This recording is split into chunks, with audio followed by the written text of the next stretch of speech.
Ok, pues bueno, buenas tardes. Espero que estén bien todos. Pues vamos a iniciar con esta sesión de eh, historia cultural.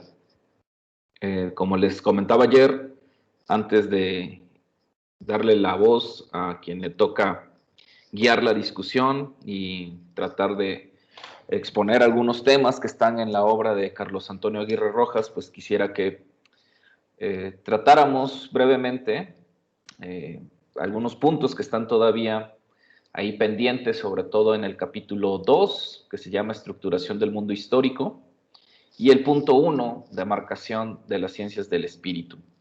Les pedí ayer que leyeran esta parte y pues quisiera escucharlos, ¿no? Sobre todo las primeras páginas, me parece que hay varias ideas que todavía nos pueden ayudar mucho para entrarle a las siguientes lecturas. ¿Quién me quiere comentar algo de eso?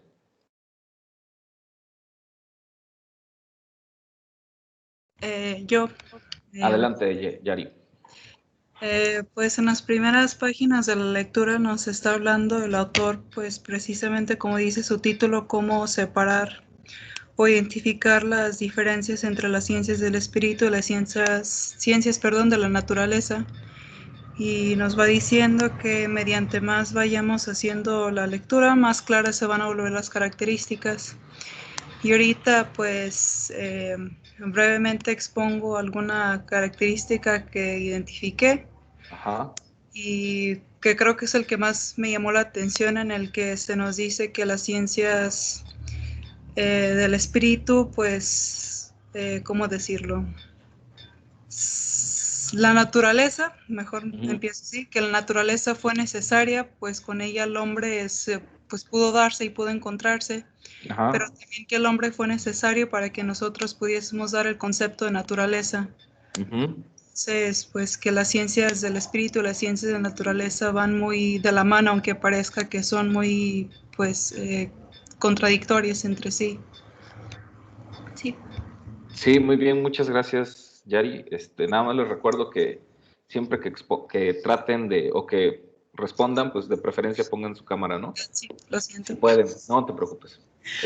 Ok, muy bien, sí, esta idea de que, pues sí, en cierto momento se tienen que separar, pero que están vinculadas, ¿no? Y es una separación más como para poder entenderlas, pues, ¿no? Pero, pues están vinculadas, ¿no? ¿Alguien más? Diego Yari nos dio una parte importante, pero hay todavía algunas ideas más por ahí. Ajá. Yo. Ajá, adelante, por favor. Pues para mí, o sea, creo que comparto mucho con lo que dijo Yari, que, o sea, nos habló mucho de las diferencias que hay entre las ciencias naturales y las ciencias del espíritu, pero que al mismo tiempo tienen esas similitudes que muchas veces no son como muy vistas o que la gente muchas veces no las ve, pero que ahí están. Y pues no sé eso, que o sea, se terminan complementando mucho la una de la otra. Ok, muchas gracias, Sandra. ¿Alguien más?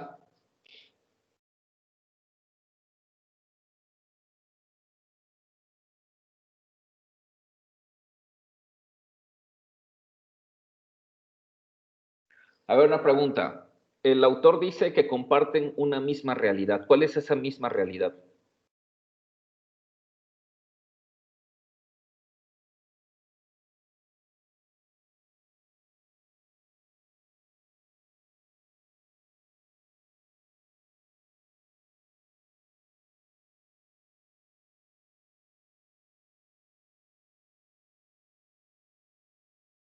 A ver, Maximiliano.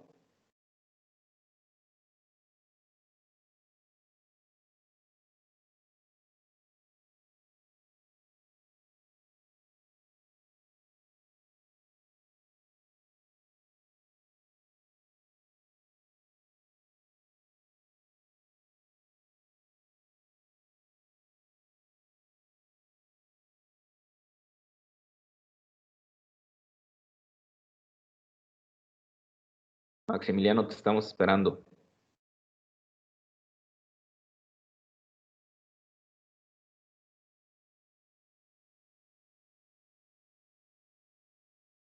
Bueno, Sergio, ayúdale, por favor.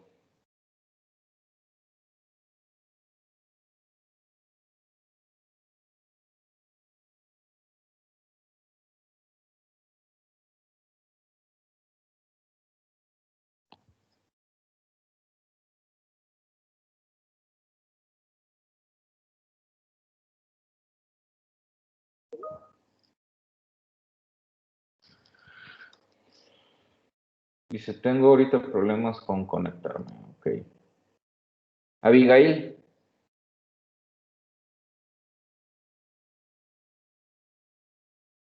Sí, Abigail, estás levantando la mano, ¿verdad?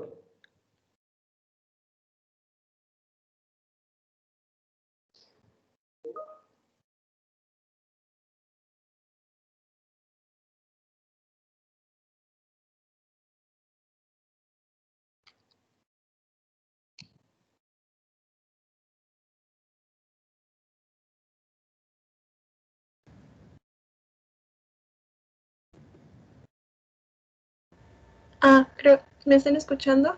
Sí, ya te escuchamos.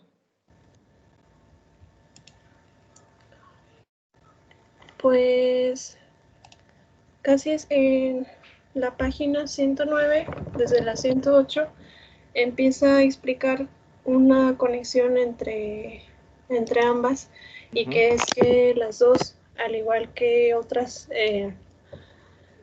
formas de estructuración del conocimiento, suceden en el mundo histórico. Él explica que pues al principio de las civilizaciones tuvo primero que suceder una organización y una fundamentación de las ciencias naturales. Y luego tuvo que ver, dice él que hubo pues que haber un progreso, un avance de estas civilizaciones para que pudieran llegar a un estatuto mayor que les permitiera desarrollar ideas más avanzadas que ya desembocan en las ciencias del espíritu. Empiezan a hallar pues otras necesidades que no son precisamente las de comprender ya el mundo que está a su alrededor. Entonces, pues en pocas palabras, lo que conecta a estas dos es que primero tuvo que fundarse un mundo histórico para que luego las ciencias naturales tuvieran un resurgimiento o una reestructuración completa desde sus paradigmas y desde sus, pues, incluso desde sus objetos de estudio. Muy bien, muchas gracias, Abigail. Sí, te fuiste a una parte más profunda, en unas páginas más adelante, donde explica esto, ¿no? Esta necesidad primero de estos grupos de explicar lo que les rodea, pues lo que está a su alrededor y tratar de darles una explicación, ¿no? Y con ello llega la necesidad de ahora pensar ya no solamente estas cosas materiales que están a su alrededor, sino estas cosas espirituales, y entonces por eso la necesidad de pensar en un mundo histórico, y que cuando revisábamos este autor yo les dije que ese era un concepto clave. Muy bien, muchas gracias, Abigail. Pero sí, también en las primeras páginas el autor nos menciona que lo que une también a estas dos ideas tiene que ver con esta, digámoslo así, con este género humano, pues, ¿no? Él nos va a mencionar por aquí en estas primeras páginas, ¿no? Que finalmente se trata de separar lo físico y lo psíquico, ¿no? O es decir, pues sí, toda esta naturaleza física que podemos sentir, que podemos palpar, ¿no? Y todas estas características psíquicas, psicológicas, que no necesariamente podemos palpar, ¿no? A veces ni siquiera observar, pero que sí podemos percibir, pero que sí podemos sentir, ¿no? Pero que sí podemos identificar, ¿no? O que las podemos siquiera pensar o imaginar, pues, ¿no? Y entonces nos dice, ahí es en donde se presenta este vínculo de humanidad, pues este vínculo de realidad que finalmente quien lo significa, pues es el género humano, ¿no? O sea, evidentemente como género, como especie nosotros, pues compartimos, cohabitamos el mundo con otras especies, ¿no? Y que obviamente, bueno, Dilday vive en el siglo XIX, pues han avanzado mucho los estudios y sabemos que otras especies de la naturaleza, pues también viven en sociedad, también tienen algunos rituales, ¿no? Está comprobado, sobre todo por esta historia naturalista, por este estudio de los animales, pues que hay muchos animales que tienen sus propios rituales, ¿no? Que tienen su organización social más o menos estructurada. Entonces se han derribado estos viejos mitos o estas viejas ideas que antes se tenían de que únicamente era el ser humano el único pensante, el único ser racional, que significaba las cosas, que le daba sentido a las cosas, que le daba valor a las cosas, ¿no? No solamente es el ser humano, o no solamente somos los seres humanos, esta especie que le da sentido a las cosas, pero sí hemos, nosotros como género humano, quizás por nuestra evolución, hemos logrado significar culturalmente ciertas cosas que quizás otras especies están precisamente apenas desarrollando. Abigail, ¿volviste a levantar la mano? ¿O se quedó levantada?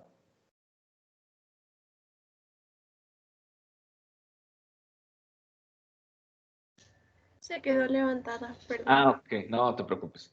Entonces, pues eso, ¿no? Eso nos une, pero además hay algo y son dos cositas más que quisiera quizás tocar y ya pasar a la exposición, a la presentación de nuestra compañera, ¿no? Nos dice el autor, ¿no? Pues sí, lo que suele separarse como físico y psíquico se presenta indivisivo en la realidad, o sea, es indivisible, no se puede dividir en la realidad, está presente en la realidad, lo físico y lo psicológico, lo tangible y lo intangible, pues, ¿no? El mundo de las ideas y el mundo de la naturaleza. ¿Estás levantando la mano, Juan Alberto? Ok, adelante. Creo que lo manejaba como empezar a estudiar lo interno aparte de lo externo. Sí. Cuestiones de esas porque según a lo que estuve checando él estudió teología. Sí. Acerca de cómo el hombre ve o comprende lo que es Dios. Sí, claro, el estudio de las deidades, pues, ¿no? Y pues más que nada se dedicó a hacer investigaciones psicológicas y donde se manejaba esto y chocaba mucho con ese entonces, ¿cómo se llama? El positivismo. Claro, que ahorita vamos a ver un poquitín de eso. Ah, entonces ya no me adelanto. No, sí, menciónalo, adelante. Digamos que su némesis era Comte o algo así. Augusto Comte, claro, sí. Que pues digamos que él era más de ciencias exactas, se podría decir como aquí su servidor, y que chocaba mucho con esa ideología acerca de las ciencias del espíritu. Ajá. Comte trataba de dar a entender, o bueno, se me hace algo complicado de comprender realmente qué son las ciencias del espíritu. Ajá. Como él dice, algo interno. Cómo dar a conocer algo interno, cómo darlo a explicar eso interno. Más que nada, también él basaba que la historia se basaba en la escritura, en los textos. Hasta aquí mi comentario. Ok, hasta aquí tu reporte. Muy bien. Ok, de entrada, es cierto, ¿no? Es algo también bastante interesante, los planteamientos de Augusto Comte, ¿no?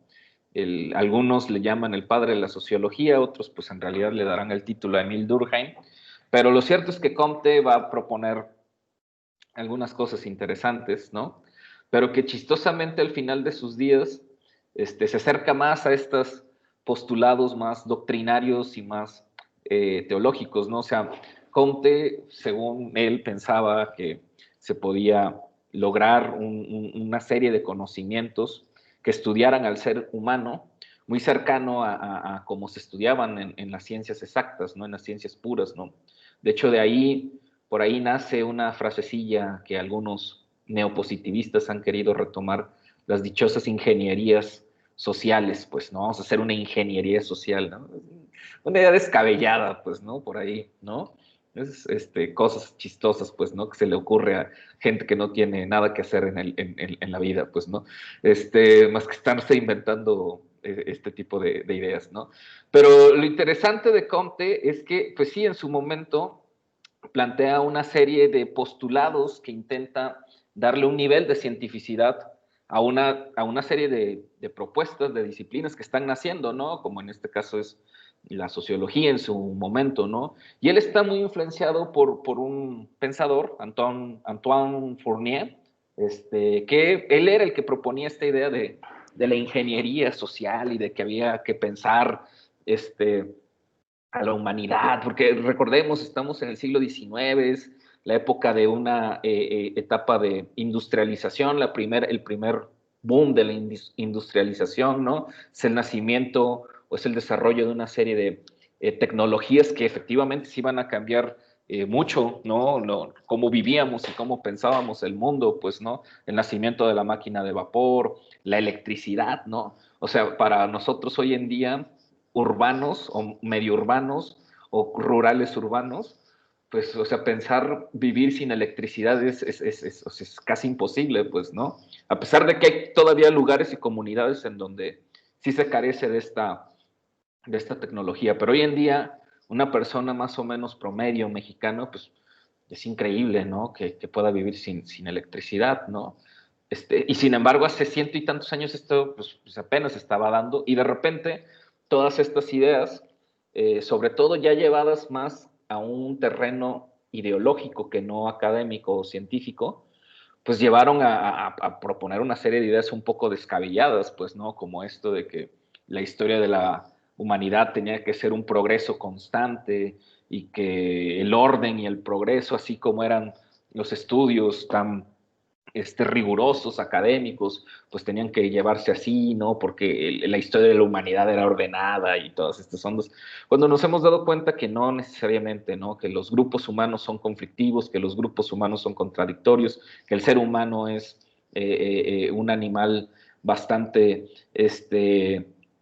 bastante complejo, ¿no? Que puede un día pensar una cosa y al otro día hacer la contraria, ¿no?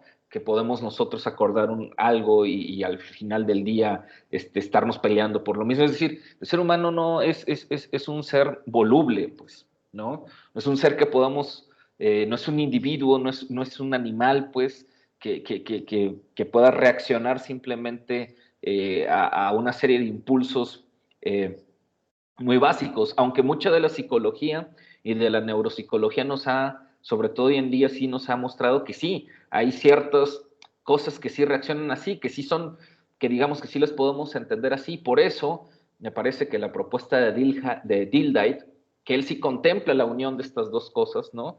De todas esas cosas que sí pueden ser reacciones físicas, ¿no?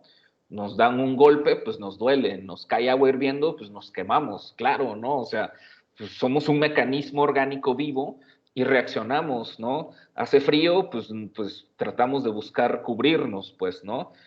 Hace calor, pues tratamos de refrescarnos, ¿no? Pero la parte interna, como lo dice Juan Alberto, y como nos explicaba Abigail, que estos primeros hombres, cuando empezaron a considerar una serie de conocimientos que estaban más allá del orden físico, ¿no? De lo tangible o de lo simplemente visible, ¿no?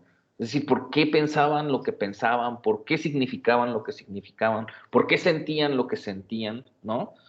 Es cuando entonces se da la necesidad de pensar en unas ciencias que tengan que ver con esto interno, ¿no? Con esta espiritualidad, no en el sentido espiritual religioso católico. Como bien lo dice Juan Alberto, pues Dildite fue un teólogo, eso quiere decir que es un estudioso de la filosofía religiosa o de la filosofía de las religiones, no de una religión, de las religiones, entender la, a veces sí, necesidad humana de espiritualidad, pues, ¿no? Pero en sentido filosófico, pues, ¿no? Y entonces por eso me parece que para hablar de ciencias sociales contemporáneas, para hablar de historia contemporánea, pues me parece que es pertinente partir de este hombre, de Dildite y no de Comte, por una decisión meramente académica metodológica, ¿no? Porque la postura de Comte no es tan Al final del día, aunque él haya pensado que era sistemática y rigurosa, en realidad no lo es del todo, ¿no? Y me parece que esta perspectiva que va a influir en autores como Durkheim, como Weber, como los padres de las ciencias sociales, me parece que es más adecuada, y además de que tiene una idea más acabada, más clara de lo que es la historia, a diferencia de Comte, que Comte simplemente suponía que la historia era una cosa lineal ahí, que iba a pasar, que era cronológica, que prácticamente era inevitable, ¿no? Y me parece que en ese sentido la postura sobre la idea de la historia de Comte es un poquito más, súper más debatible, pues, ¿no? Sin embargo, hay una cosa, gracias por tu aportación, Juan Alberto, hay una cosa que adelante nos dice el autor, ¿no?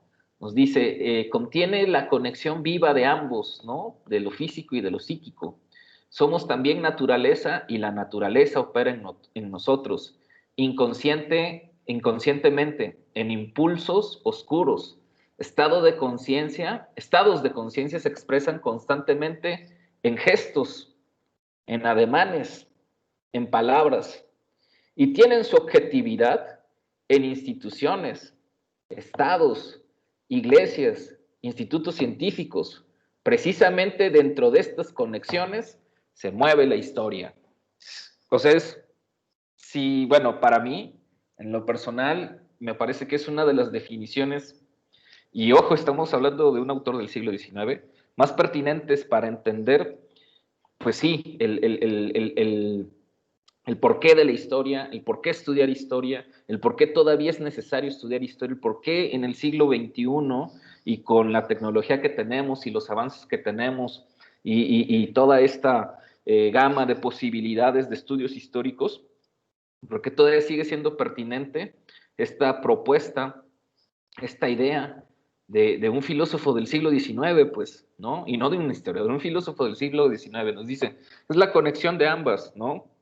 El ser humano opera en ambos sentidos, la naturaleza opera en el ser humano, ¿no? A través de los gestos, de los ademanes, de las palabras, es decir, de lo que dice, de lo que escribe, de lo que piensa, ¿sí?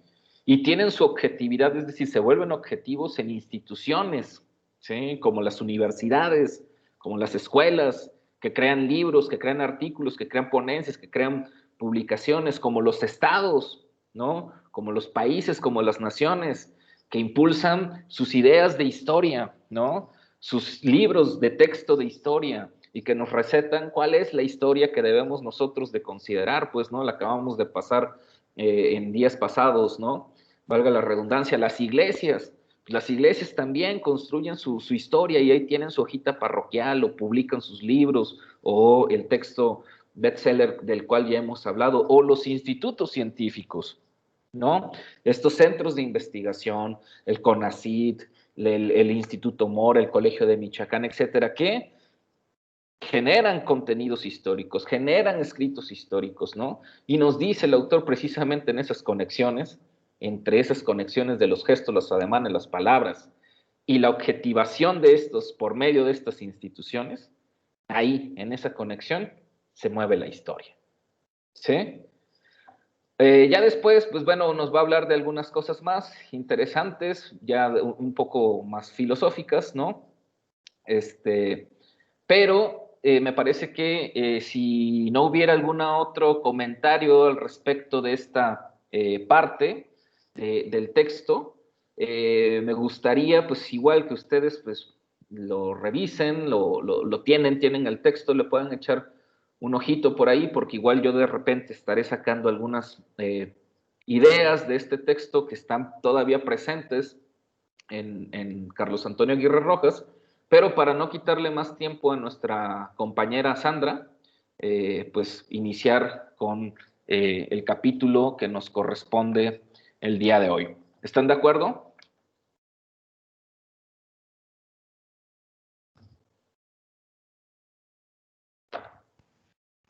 Ok, la inmensa mayoría ha dicho que sí. Entonces, pues, Sandra, puedes iniciar. Bien. Vale.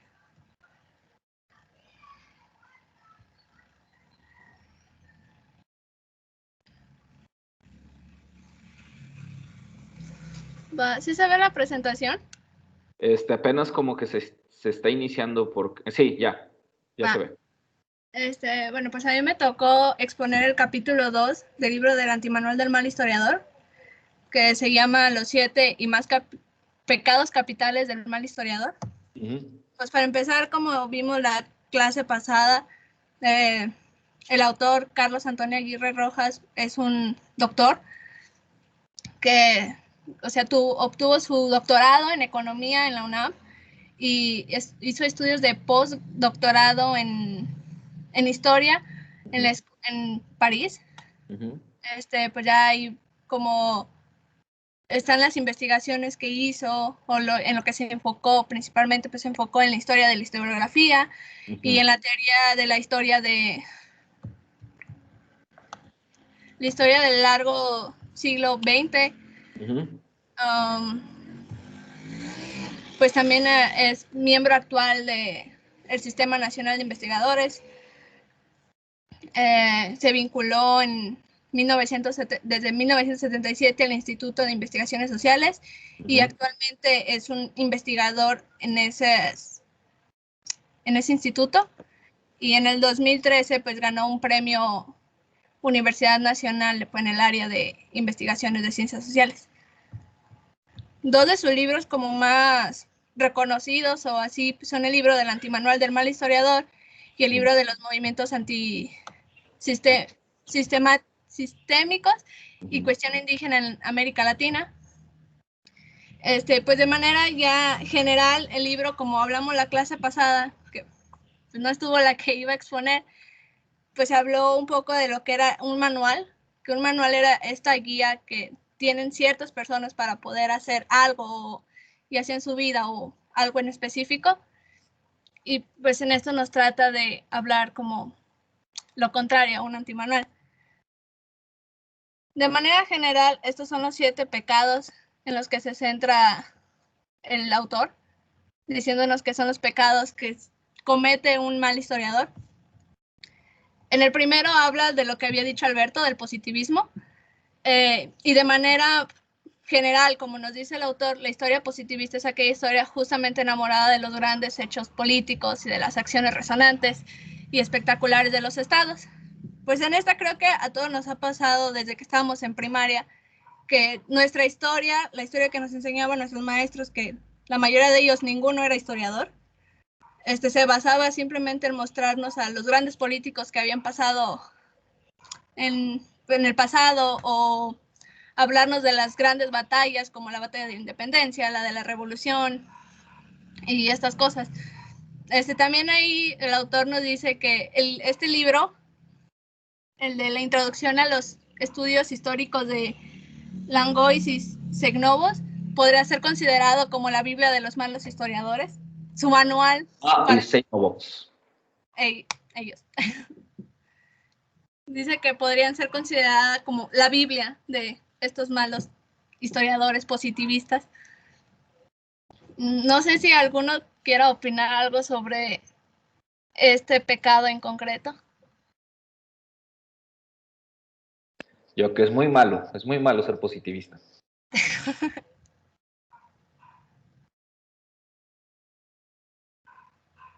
¿Nadie? A ver, Jessica Estefanía.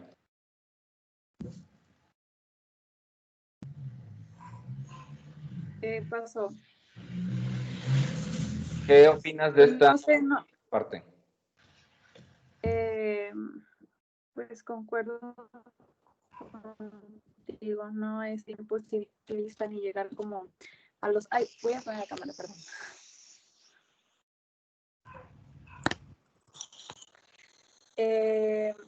No está bien llegar como a los extremos de algo. Y pues sí, como ya lo decía ahorita Sandra, en la escuela siempre nos enseñan más que nada lo que pasó. Son solamente como hechos que son importantes o que nos hacen creer que son importantes. Pues igual también para crearnos ahí yo digo que es más bien como para adoctrinarnos y estar orgullosos pues de lo que hicieron nuestros antepasados por nosotros. Y eso. Ok, muchas gracias, Jessica. Juan Alberto, tú que leíste un poco sobre Augusto Comte, ¿qué más nos puedes decir? Ahora sí, suéltate.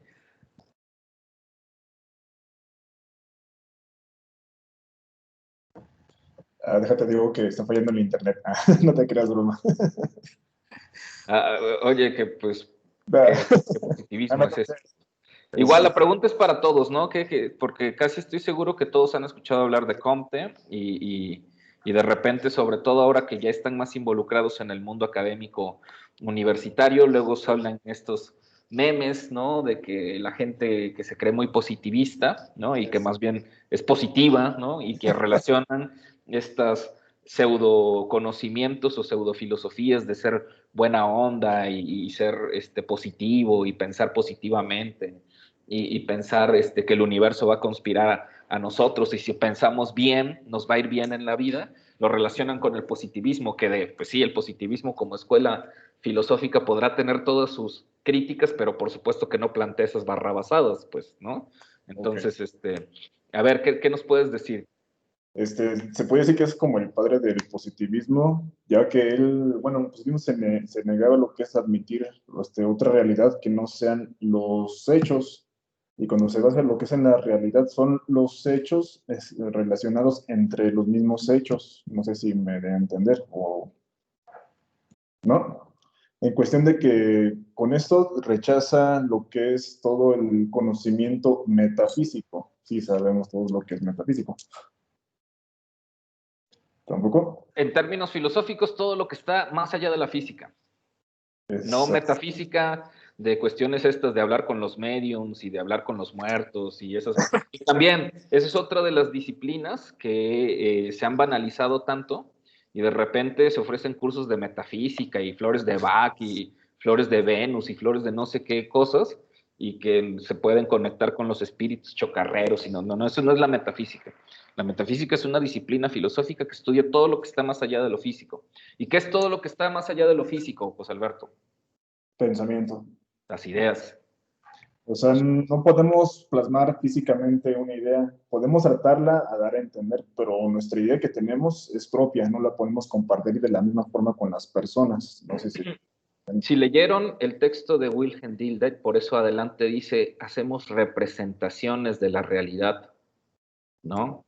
Estudiamos representaciones, que no podemos estudiar la realidad porque la realidad, y ahí sí es una, digamos, una de las virtudes de esta propuesta positivista, que tampoco es que sea tan innovador en su momento, porque Descartes desde antes ya estaba reflexionando sobre esto, ¿no?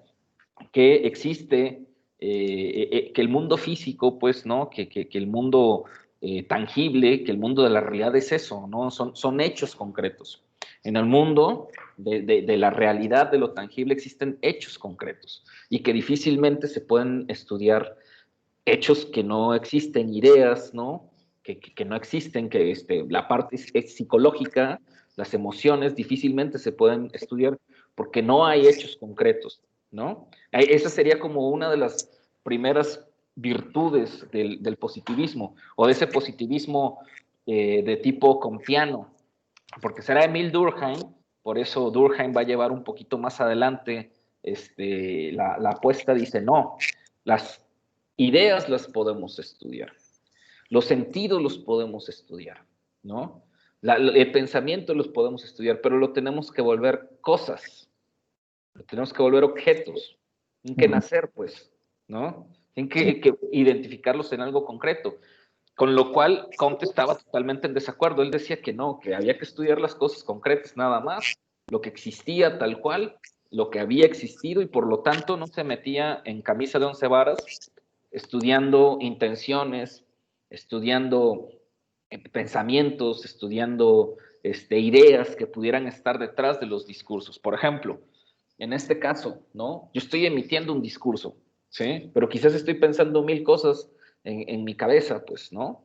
Y estoy estructurando un discurso porque quiero dar a entender una serie de conocimientos muy específicos. Pero ¿quién puede en realidad ustedes identificar en mi discurso una serie de ideas súper concretas o tangibles, ¿no? Que yo les quiero transmitir, ¿no? O sea, ¿cuál es la intención de mi discurso? ¿Quién de ustedes podría decírmelo, ¿no? Y desde ahí empezamos a cuestionar, bueno, pues, ¿cuál es la intención de un autor de escribir 400 páginas? ¿Qué nos quiere decir en cada una de esas páginas? Evidentemente, lo que Comte está identificando en su momento y que es pertinente es que era sumamente difícil para su momento entender esa forma en la que las humanidades, la filosofía misma, ¿no? O la historia podía entender las ideas, ¿no? Podía estudiar las ideas, podía estudiar ese que hoy llamamos imaginarios o que hoy llamamos representaciones, ¿no? Porque para ellos la postura era totalmente materialista, pues, ¿sí? No materialista en el sentido de Marx, que veremos un poquito más adelante, pero sí materialista, ¿no? Totalmente tangible. Yo estudio lo tangible, lo que puedo ver, lo que puedo tocar. Lo que no puedo ver, lo que no puedo tocar no existe y ni siquiera es digno de ser estudiado, pues, ¿no? Entonces, por ahí va un poquitín esta idea de Augusto Comte, ¿no? Y como les digo, no tiene nada que ver con estas ideas del positivismo o de las ideas positivistas que a veces nos presentan hoy en día. Entonces, por eso sí hay que saber quién fue Comte, para no confundirnos, que claro que es importante, pero que esa es la crítica que le vamos a, o que le va a hacer por lo menos el autor Carlos Antonio Aguirre Rojas. ¿Alguien más?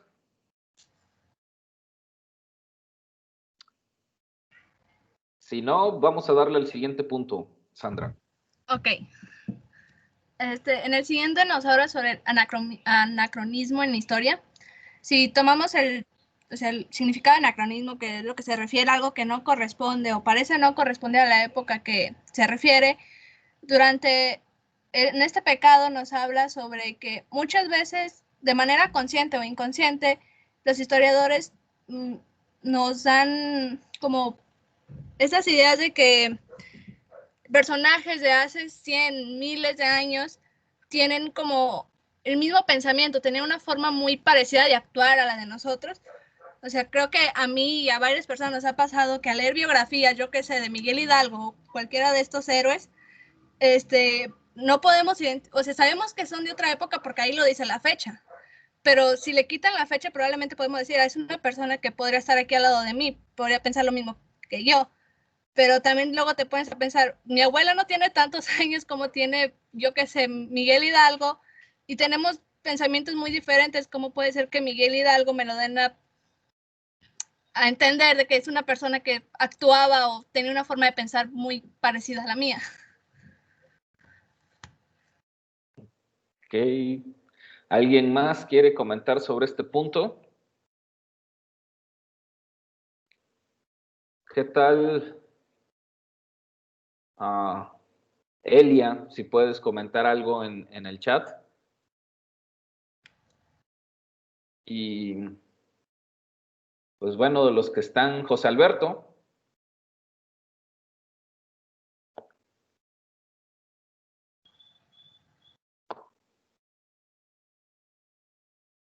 ¿Queda claro qué es esto del anacronismo?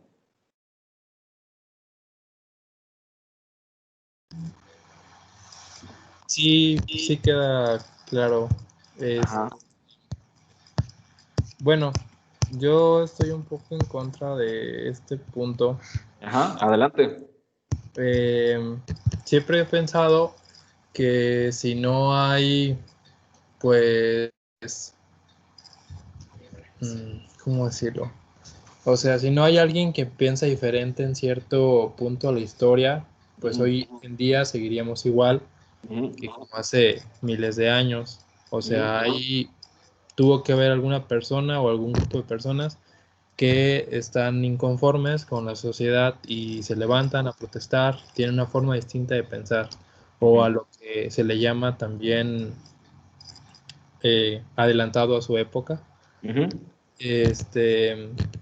Y pues por estas personas es que ocurren cambios y que pues muchas otras personas se han beneficiado de estos cambios, ya sea por leyes o por el Estado o algo distinto que al final termina pues beneficiando a la sociedad o a más personas. Y, o sea, sé que no se debe, o sea, con esta lectura me queda claro que se supone que no debemos de sacar de contexto histórico en el cual ocurre pues un acontecimiento, pero pues hay personas que están adelantadas a su época y que ellos comprenden que necesita haber un cambio, comprenden que pues que es necesario que ocurra eso y pues lo hacen con las herramientas que tienen a su alcance. Entonces, o sea, entiendo la lectura, entiendo a lo que se refiere de no sacar contexto histórico, pero siempre me ha parecido que sí podemos juzgar, pese a que digan que no. Ok, a ver, ahorita le doy la palabra a Max y después leo lo que escribió Elia, pero creo que estás confundido con lo que es el anacronismo, Beto. O sea, una cosa es que en la historia de la humanidad las personas, los individuos de esos contextos, de esas épocas, pues tuvieran ideas diferentes, actuaran de manera diferente, ¿no? Vamos a verlo con el caso, por ejemplo, de Menocchio, cuando lleguemos con Carlo Ginzburg, ¿no? Que hay personas como bien lo dices, por su forma de pensar, porque están instruidos de una manera diferente, porque se cuestionan las cosas, actúan de manera diferente. Y otra cosa es que nosotros juzguemos, o más que juzguemos, no es tanto el asunto de juzgar, sino de imponer nuestras ideas propias sobre actos de personas o sobre formas de pensar o de actuar de las personas, ¿no? Imponiéndole lo que nosotros pensamos, ¿sí? Por ejemplo, es auténticamente un error pensar que Sor Juana Inés de la Cruz pues, era una feminista como hoy en día, pues que no lo es, pues, ¿no? O sea, sí, Sor Juana Inés de la Cruz fue una mujer, ¿no? Poetisa, fue una mujer intelectual que buscó, pues instruirse, que tuvo que hacerse pasar por hombre, que estuvo probablemente, por lo que se ha podido investigar, que probablemente desarrolló un sentimiento, a lo mejor un sentimiento más carnal por ciertas mujeres, pero no necesariamente es una feminista que apoyaba el movimiento lésbico gay actual, ¿no? ¿Sí me explico, José Alberto? O sea, ese es el pecado del anacronismo, el de querer imponer, ¿no? Nuestra visión de las cosas, nuestras ideas porque nos convencen, ¿sí? Porque es lo que creemos y porque pensamos que esos individuos, como Sor Juana Inés de la Cruz, que era diferente en su momento, que pensaba diferente, pues que estaba haciendo lo mismo que nosotros estamos pensando. Ese es a lo que se refiere esta idea del anacronismo, pues, ¿no? Imponer una serie de valores, imponer una serie de ideas en procesos sociales, en individuos de una determinada época histórica que evidentemente no tenían. No se trata de juzgar o no juzgar. No sé si quedó claro, José Alberto. Voy a leer lo que nos dice Elia. Dice, tiene conexión con el primer capítulo que leímos porque decía que la historia era cíclica, algo como la frase de que quien no conoce su historia tiende a repetirla. No podemos hablar de una sociedad igual del todo, ya que todo tiende a evolucionar. No estoy de acuerdo que se reaccione de la misma manera en diferentes situaciones, pero sí de forma similar con la actualidad de las herramientas con las que cuenta el mundo. Muy bien, muchas gracias, Elia. De acuerdo. No sé si hay algún comentario más o queda más o menos claro a lo que se está refiriendo el autor con esto del anacronismo. Maximiliano, ¿tenías levantada la mano?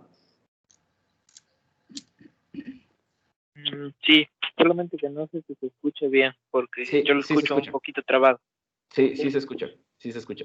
Pues creo yo estoy de acuerdo con Beto, que las cosas, o sea, de que se van cambiando las ideas, ¿cómo decirlo?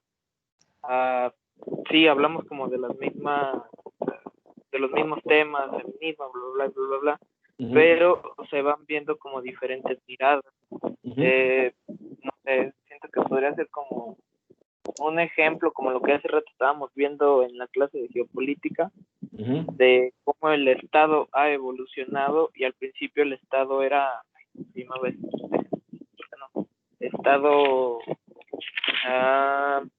Estado absolutista, donde solamente lo regía como un rey y no podía, no, o sea, era como solo el rey y no podía dar como, ¿cómo decirlo?, cuentas a los del pueblo. O sea, se habla como de lo mismo, pero se va cambiando las formas de pensarlo, las formas de hacerlo. No sé si algo así más o menos quede claro.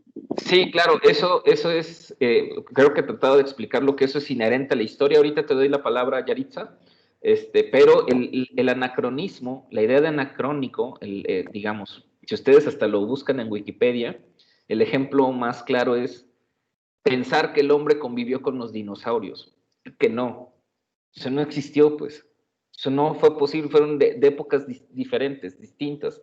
Imponer una serie de ideas, de valores o de prácticas en contextos, en épocas, en momentos de la historia en las cuales no existían, ¿sí? Ese es el anacronismo, no la onda de analizar, de juzgar, de tratar de entender o de no entender que los tiempos van cambiando, que se van modificando, que algunas cosas perduran, que otras cosas tienden a modificarse. Eso es diferente. Adelante, Yari.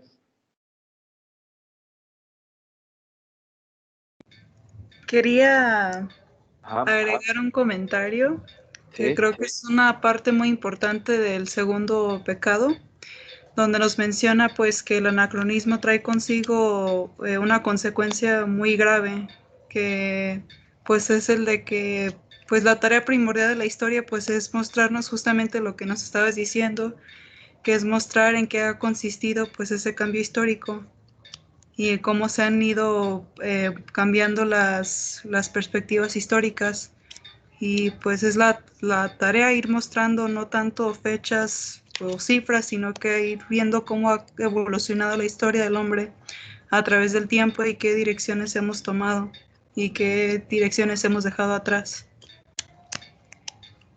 Muy bien, muchas gracias, muy acertado tu comentario, Yari. Y sí, pues eso es también como esta reflexión que hace el autor sobre el problema con el anacronismo en la historia, ¿sí? Ok, y de igual manera, pues de repente es un poco el pecado del anacronismo en la historia actual, pues, ¿no? Pero bueno, creo que podemos continuar. Adelante, Sandra, los siguientes. Vale. En el siguiente nos habla sobre la noción del tiempo, el cómo muchas veces los... Ya no te escuchamos, Sandra. Perdón. Nos hablan aquí de la noción del tiempo, de el cómo los malos historiadores, como lo que acaba de decir Yari, muchas veces te dan ciertas fechas diciéndote es que esto pasó en este tiempo, esto exactamente pasó aquí, y muchas veces también lo hacen de manera lineal, de una manera en la que, como está aquí en la línea de tiempo, de que te dicen de tal fecha pasó esto, a tal fecha pasó esto, y así, así, así, así.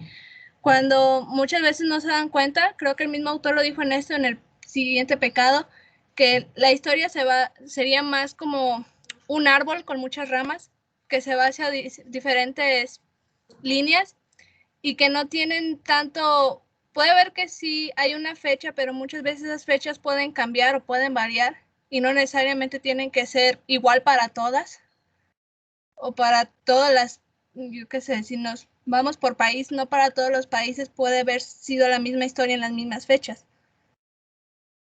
En eso es este pecado, que muchas veces te dan una línea del tiempo de la historia cuando la historia no va en una sola línea, ni tampoco tiene fechas tan definidas, porque puede ser que no se pongan a pensar que en unas sociedades fue antes, en otras fue después, y estas cosas.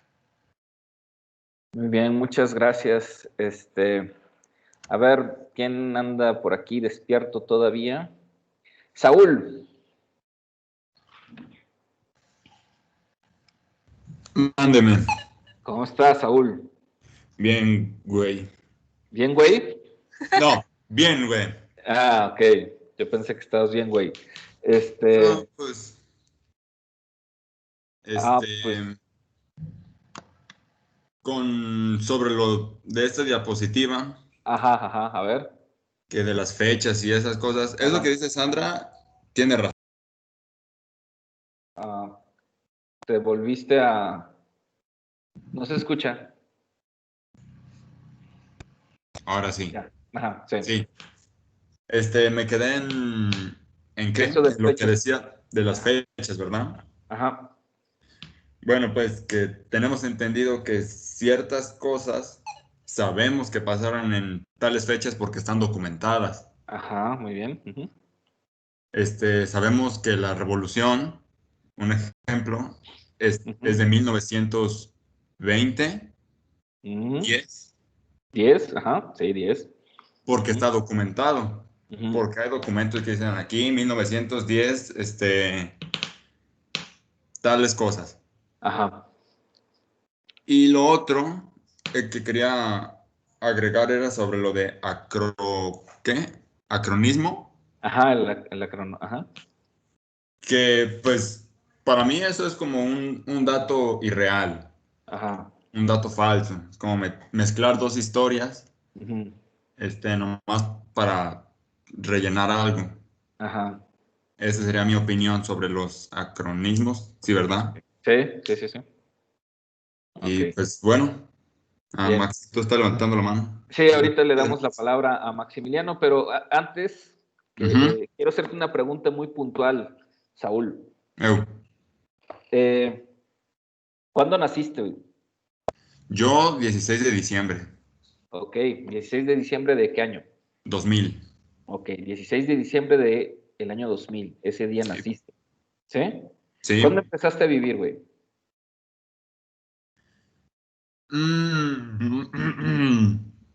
Así biológicamente, un doctor No. diría, no, pues empezaron a nacer en el año 2000. Hasta ahí. No, lo acabas de... Yo por eso te pregunté, ¿cuándo naciste? Naciste el 16 de diciembre del año 2000. A empezar a vivir, a tener conciencia, No, a a vivir. saber quién soy yo y ese rollo. No, a vivir, güey, a vivir. Ay. Uno puede ser inconsciente y aún así vivir la vida, güey. Es más, creo que cuando uno es más inconsciente, más vive la vida, güey. Sí, eso es verdad. ¿Cuándo empezaste a vivir, güey? Podría ser, no sé, 10, 13 años, porque antes de esos años pasas las cosas sin pensarlo, ya ni te acuerdas. Apuesto a que nadie se acuerda de lo que hizo cuando tenía 10 años. Yo sí me acuerdo perfectamente. Lo que hice este día cuando tenía 10 años. A ver, ¿qué hiciste, güey? No es cierto, güey. Ahí está, güey. Pienso que la respuesta sería esa.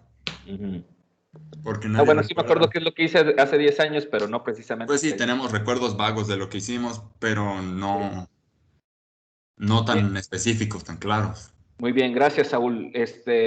Antes de darle la palabra a Maximiliano, todo este cotorreo no era nada más por cotorreo. Quiero que estemos en la página 37, bueno, la página 37 de mi libro. La verdad es no recuerdo, pero es casi en las primeras líneas cuando el autor habla del tercer pecado capital de la mala historia, ¿no? Y todavía imperante, ¿no? La noción newtoniana, pero hay una parte casi al final de ese párrafo, ¿no? En el que nos dice el autor, es básicamente el punto y seguido final, es decir, una idea que asume que el tiempo de los relojes y de los calendarios es también el tiempo de la historia y de los historiadores, esa idea no muy buena o no muy clara, ¿no? Y que por lo tanto cualquier siglo histórico tiene 100 años. Y cualquier día de la historia es idéntico a cualquier otro. aunque el primero sea el 9 de noviembre de 1989 o el 1 de enero de 1994 y el segundo sea el 17, 18, 19 de junio del año 2000. Lo que nos dice el autor es que sí, claro, hemos creado tecnología para medir el paso del tiempo, ¿no? El reloj, el calendario, o tenemos estos datos históricos como los que le preguntaba a Saúl, ¿no? ¿Cuándo naciste? Y todos pues, respondemos el día y la fecha y el año, porque así quedó registrado, porque así nos lo dicen, etcétera, ¿no? Sin embargo, ese día nacimos, pues, pero ¿cuándo empezamos a vivir? ¿Cuándo empezamos a entender la vida, a disfrutar, a pensar por nosotros mismos, a disfrutar de lo que vemos, a gozar de las cosas, ¿no? A gozar de las cosas que nos rodean? ¿Cuándo empezamos realmente a vivir nuestra vida? Pues eso es diferente, ¿sí? Y un poco es lo que nos plantea el autor, ¿no? O sea, sí, cronológicamente un siglo tiene 100 años, pero los siglos, ¿no? Pero el paso del tiempo, pero los eventos históricos, pero las fechas históricas, pero los lustros, los años, no se marcan necesariamente de esa manera o de manera cronológica cuando estudiamos la historia. Se marca por los acontecimientos. Más adelante nos dirá, el siglo XX en México no inicia el 1 de enero del año 1900, ¿no? Inicia con lo que nos decía Saúl, con la revolución y con no nada más con el año 1910 de la revolución, sino todos esos procesos convulsos de la revolución mexicana, ¿sí? Que marcan un momento histórico en el país y en el rumbo del país y que van a influir en el rumbo del país, ¿no? Y nos dice después, el siglo en México no va a terminar el 31 de diciembre de 1999, termina el 1 de enero de 1994 con el surgimiento del EZLN, que no sé si sepan qué es eso del EZLN, si no al rato les pregunto, ¿no? Entonces es eso, pues tiene que ver con eso, ¿sí? Tiene que ver con que cuando estudiamos historia, cuando estudiamos los procesos humanos de la historia, cuando estudiamos los procesos históricos de los individuos, no podemos estudiarlos nada más por fechas exactas, ¿no? Aquí nació, aquí murió, ¿no? Nació el 16 de diciembre del año 2000 y murió el 25 de enero del año 2025, ¿no? O sea, no, tenemos que estudiar a partir de que hemos generado una serie de problematizaciones al tiempo histórico, ¿sí? El tiempo histórico debe de ser problematizado. Lo demás, pues es eso, es esa línea de tiempo que avanza despiadadamente, ¿no? Cronológicamente, pues eso se lo dejamos a los físicos, eso se lo dejamos a los que les gustan las fechas y los calendarios y los datos, ¿no? Pero los historiadores y la gente que estudia historia, sobre todo cultural, debe de problematizar el tiempo histórico, ¿sí? Maximiliano, tenías levantada la mano.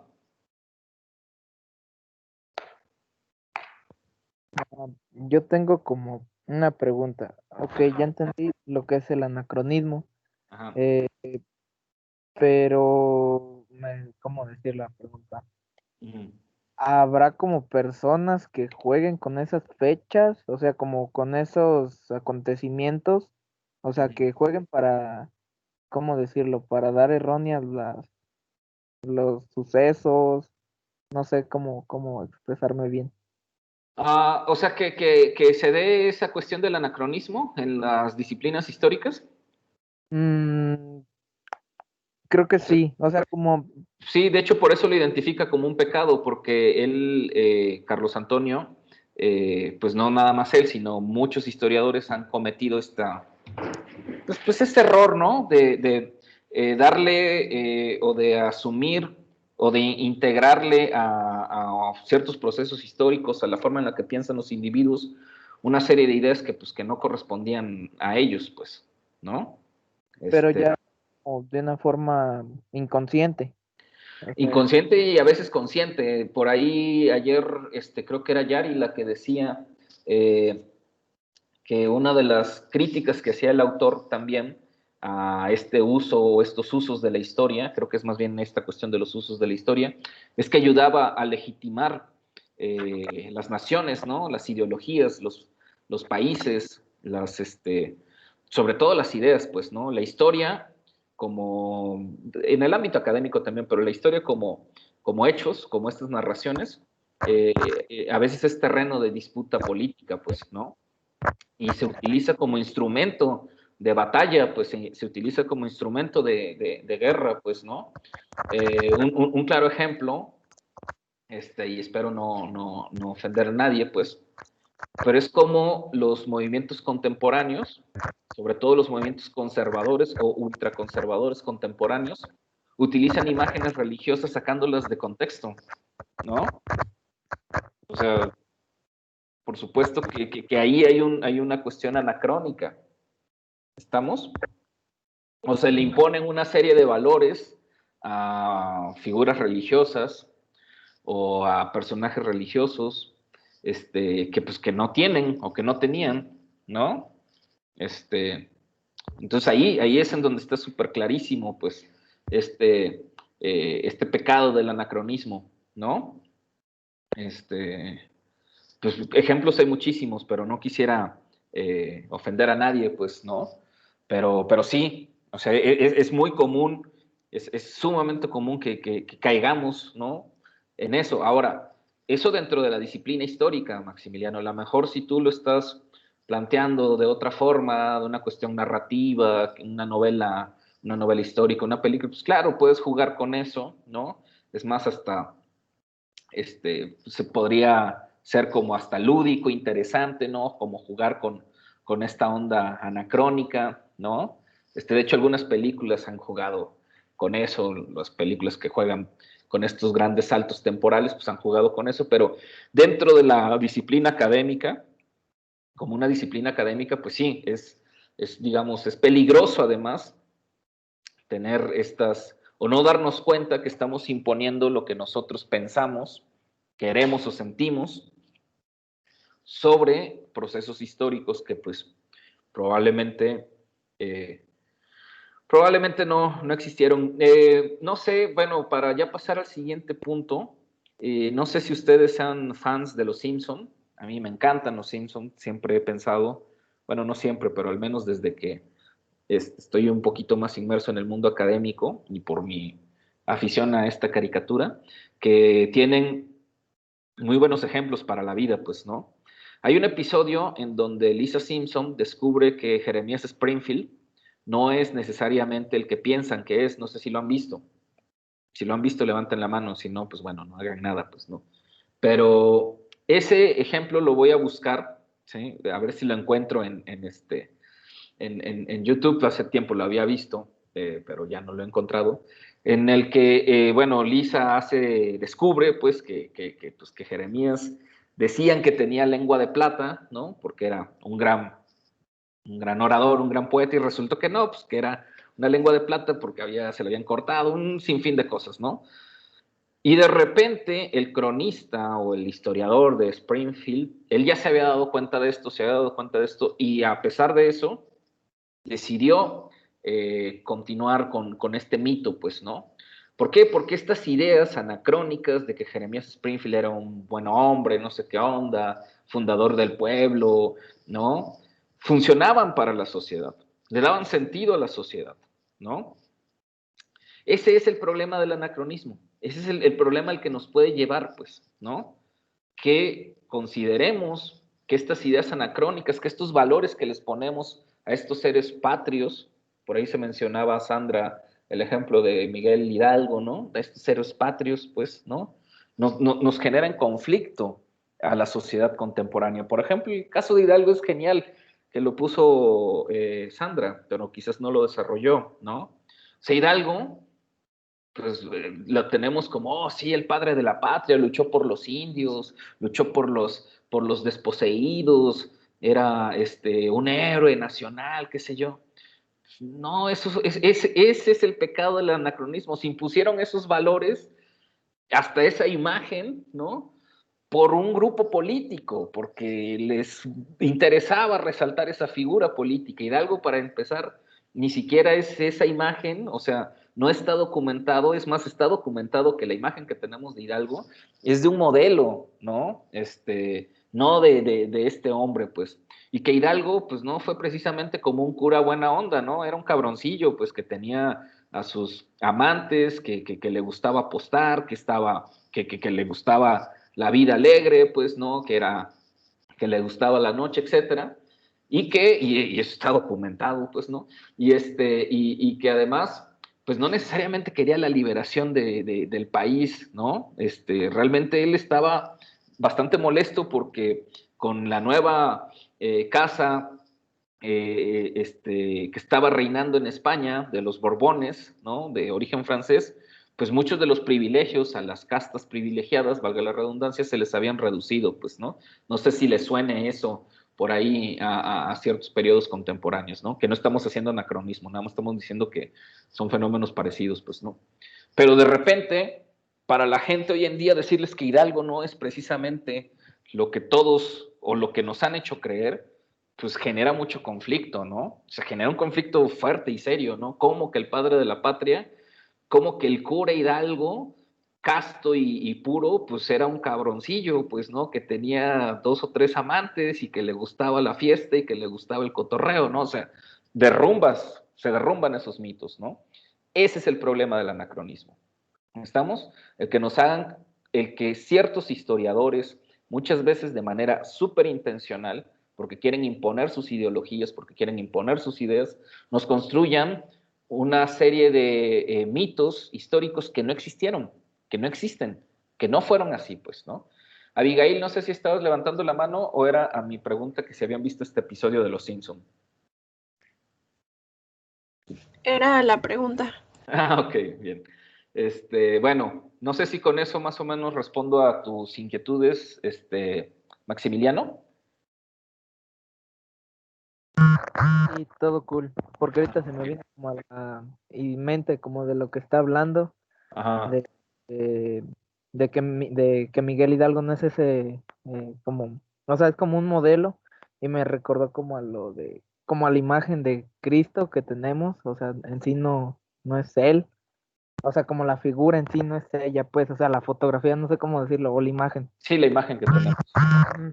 Sí, por eso no quería meter como otros temas por ahí, porque pues podemos generar cierta polémica, pues, ¿no?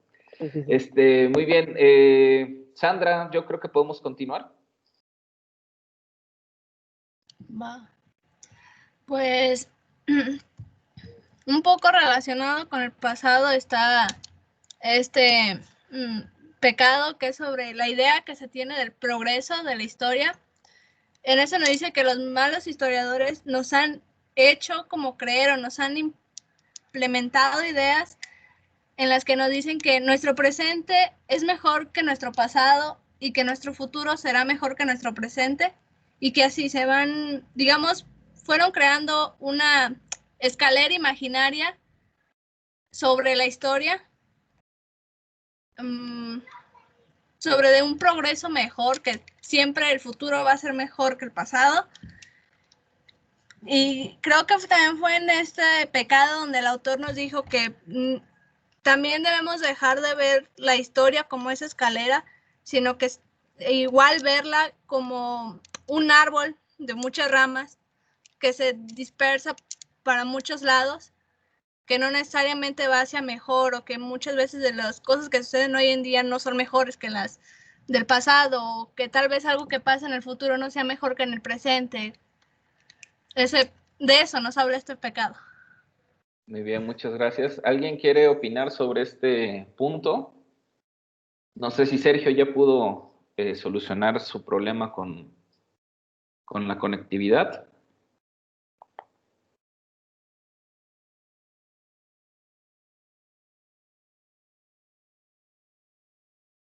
Creo que sigue con problemas. Abigail, ¿qué opinas de este punto? Pues que esta idea del progreso ha permitido, entre otras cosas medio chuscas, que se romantice el pasado. Uh-huh. O que también se pueda tener una idea estigmatizada y satanizada del pasado. Uh-huh. O de civilizaciones que vivieron, pues, en el mundo antiguo, que puede permitir a ciertos sujetos pensar que si una civilización antigua no tenía más desarrollada una ciencia que la otra, o su arquitectura era menos estética, o realizaban sacrificios humanos, que pues puede eso incluso caer en un anacronismo. Ahora somos superiores porque ya no hacemos esas barbaridades. Y pues sí, eso, o sea, también nos puede limitar a pensar críticamente en nuestro presente. Totalmente de acuerdo, sí, coincido en 2 puntos, bueno, en general en todo, pero en esto que nos mencionas, que esta idea de progreso también podemos criticarla en el sentido ascendente, o en el sentido que generalmente se le ha criticado, sobre todo desde las posturas más de izquierda, ¿no? Que estos planteamientos del positivismo, de esta historia positivista, ¿no? De esta idea de que las sociedades ascienden, de que van progresando, de que para progresar y ser modernos necesitamos cada día más de la tecnificación, de la tecnología, ¿no? Y que mientras más nos alejemos de estas prácticas tradicionales, de estas formas tradicionales, de estas costumbres, como lo mencionaba Abigail, arcaicas y bárbaras, pues entonces seremos iluminados por el progreso, ¿no? Y nos hemos dado cuenta, o por lo menos desde una posición crítica, podemos darnos cuenta que no necesariamente ha sido así, pues, ¿no? Que estas ideas, de hecho, del positivismo y de estas ideas de progreso, que muchas veces están muy cercanas a ideas liberales, ¿no? Que liberales en el sentido de libertad económica, ¿no? De estas posiciones un poco más francamente capitalistas o abiertamente capitalistas, ¿no? Que señalan que la finalidad del hombre es progresar y miden el progreso humano en función de lo material, ¿sí? Sí, y de hecho creo que es algo que es muy común en muchos de nosotros que lo hemos escuchado, ¿no? Cuando vemos que una persona económicamente le empieza a tener mansiones, empieza a tener vehículos, empieza a generar una riqueza excesiva, aunque muchas veces no sepamos cómo es que la generó, pero decimos, mira, progresó, ¿no? Es más, y creo que a lo mejor a alguno de ustedes les pueda sonar familiar, ¿no? Hay ciertas personas, hay ciertas familias, hay ciertos grupos, hay ciertas ideologías en ciertos grupos humanos, ¿no? Que dicen, ¿no? Pues, ¿por qué no te casas con alguien de dinero, ¿no? Sobre todo en el caso de las chicas, ¿no? Sobre todo en el caso de, a veces, pues, de personas que tienen cierto nivel sociocultural o socioeconómico, y dicen, no, pues es que si te casas con alguien que tiene un estatus social, no vas a progresar, ¿no? Vas a progresar en la idea, ¿no? Entonces, en la idea, en la vida, pues, ¿no? O sea, vas a tener acceso a cosas que no tienes, ¿no? O lo mismo la idea de la educación, ¿no? No, pues es que la educación estudia para que progreses, y progresar significa que, pues que puedas tener una casa, que puedas tener un auto, que puedas tener lujos, ¿no? Y entonces asociamos la idea de progreso y de bienestar social y de bienestar, con la cuestión económica, ¿no? Y decimos que es una persona exitosa pues porque tiene recursos económicos, porque tiene ingresos económicos altos, etcétera, ¿no?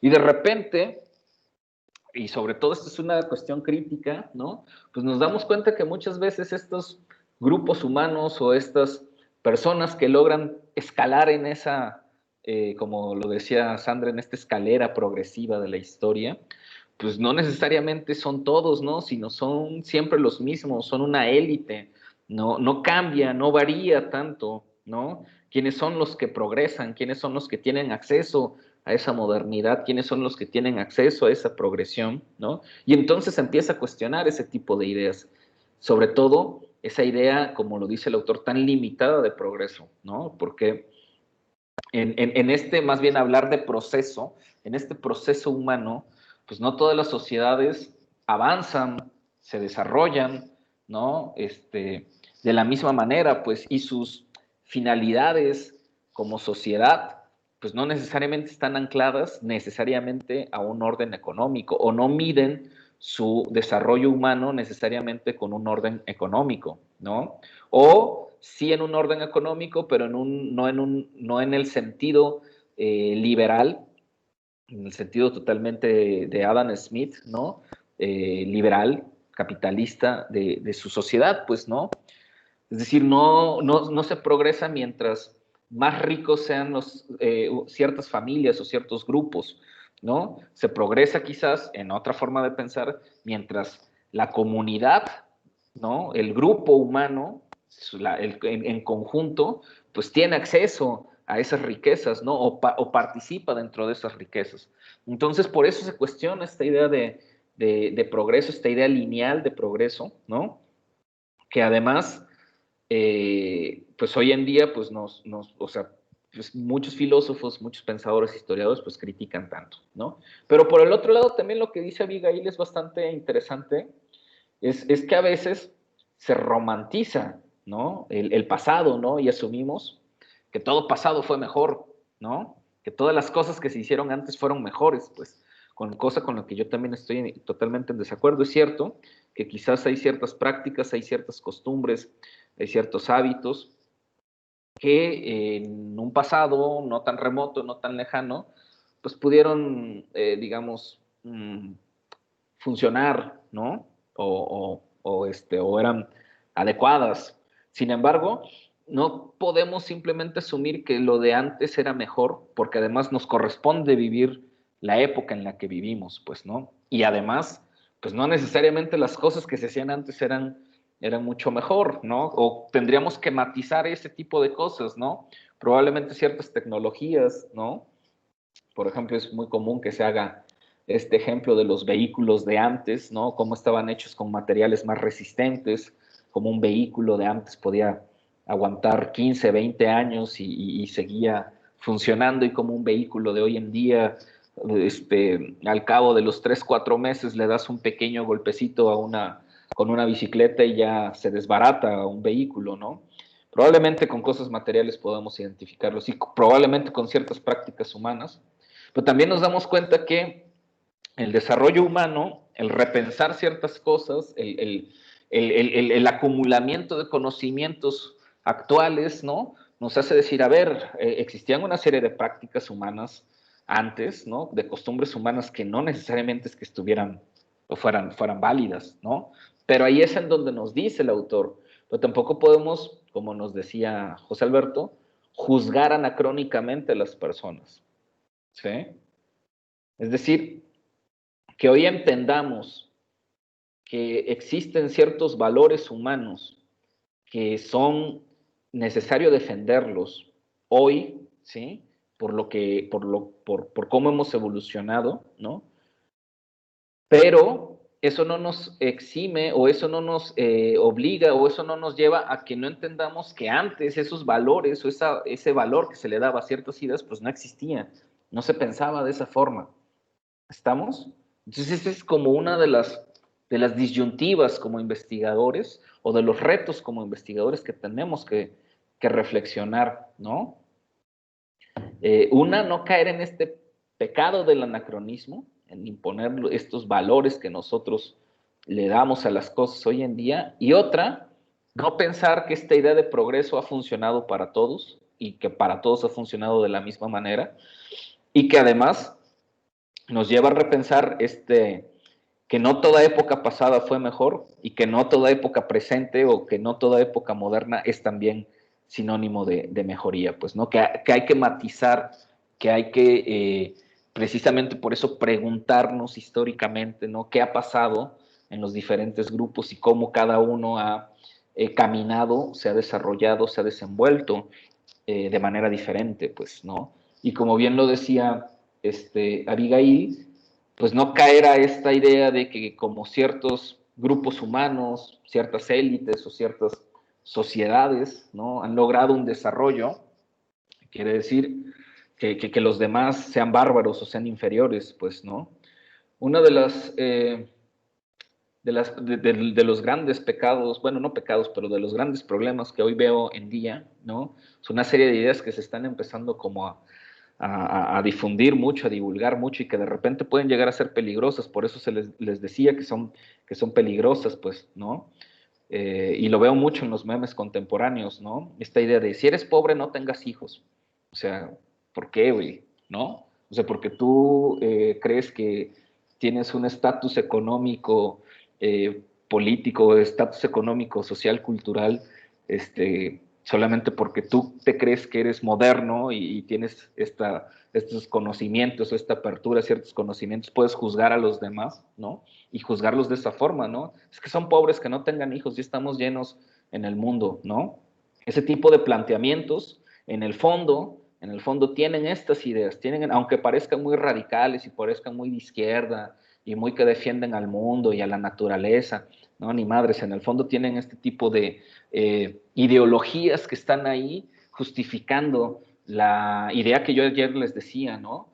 Que hay algunos grupos que se sienten superiores a los demás, ¿no? Es que son pobres, ¿no? Que no tengan hijos, pues, ¿no? Nada más vamos a reproducirnos entre los que sí tenemos un alto interés, un alto intelecto y tenemos los medios para darles una vida solvente a nuestros hijos, ¿no? O sea, hay que tener cuidado con eso, es peligroso, ¿no? Es peligroso caer a esas posiciones. No sé si hay algún comentario más respecto a esta idea de progreso.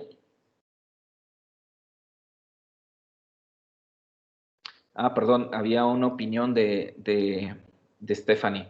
Creo que se refiere a un enfoque solo hacia el futuro, ignorando aspectos importantes del pasado, como eso de que el avance va de lo más bajo a niveles más altos y solo se va acumulando información de hechos o sucesos pasados. Muy bien, muchas gracias, Stephanie. Sí. Sandra, ¿podemos pasar al siguiente?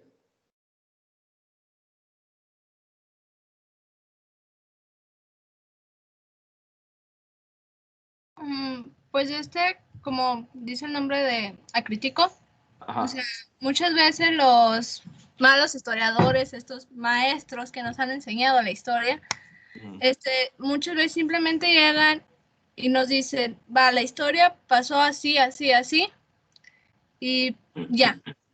Y nosotros al tener digamos, ser tan ingenuos y no tener crítica, muchas veces simplemente aceptamos lo que nos dicen, y por eso a veces con lo que pasó con Miguel Hidalgo, muchas veces nos dan lo que el pueblo quiere escuchar, y pues así se queda. Por eso ya cuando estás investigando y empiezas a conocer los verdaderos hechos, llega como este choque o llegan estas cosas en las que causan, digamos, un poco de problema, ya que es como, ¿cómo puede ser eso si a mí me dijeron otra cosa?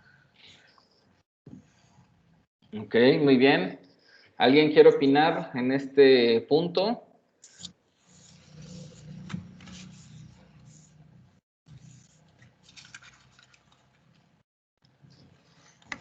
Quizás Juan Alberto. Sí. Está levantando la mano Abigail. Primero Juan y después Abigail, por favor.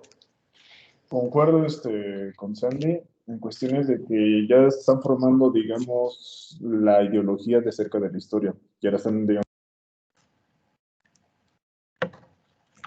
Se disparó tu audio.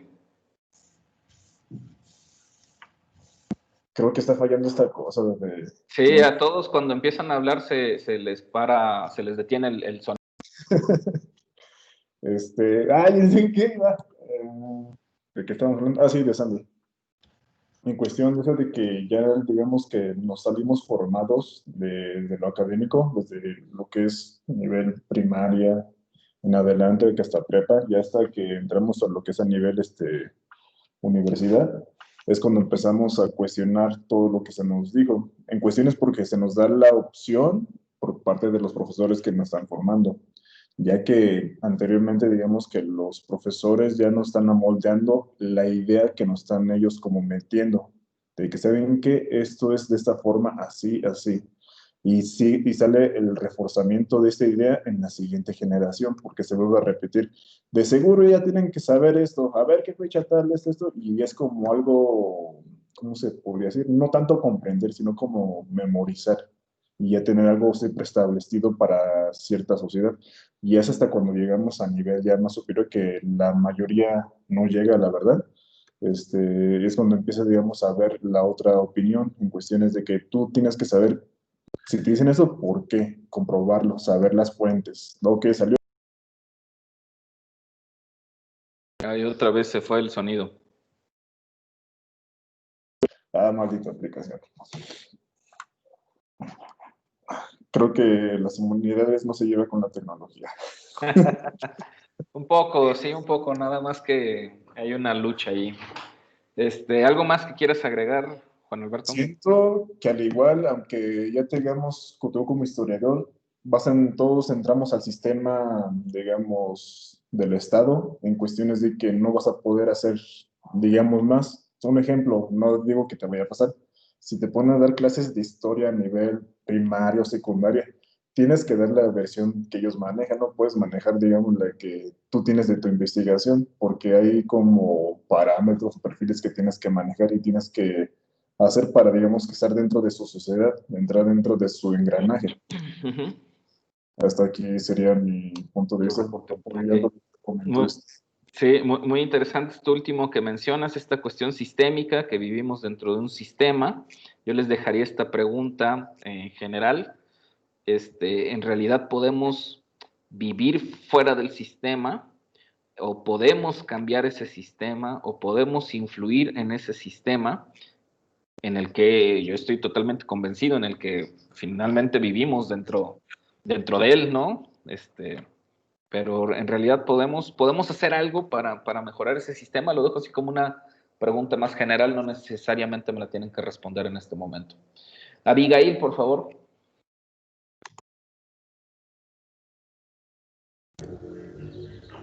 Que pues quería decir que fácilmente se puede confundir con el punto del anacronismo, pero pues si eso sucedía, creo que el autor lo deja bastante claro ya a esta altura de la lectura, diciéndonos que el anacronismo no es un sinónimo de ser pasivos frente a la lectura de los hechos históricos, y no es un sinónimo de ser, ¿cómo se dice? De no tomar partido y de no ser, de no poder tener la capacidad de juzgar y de leer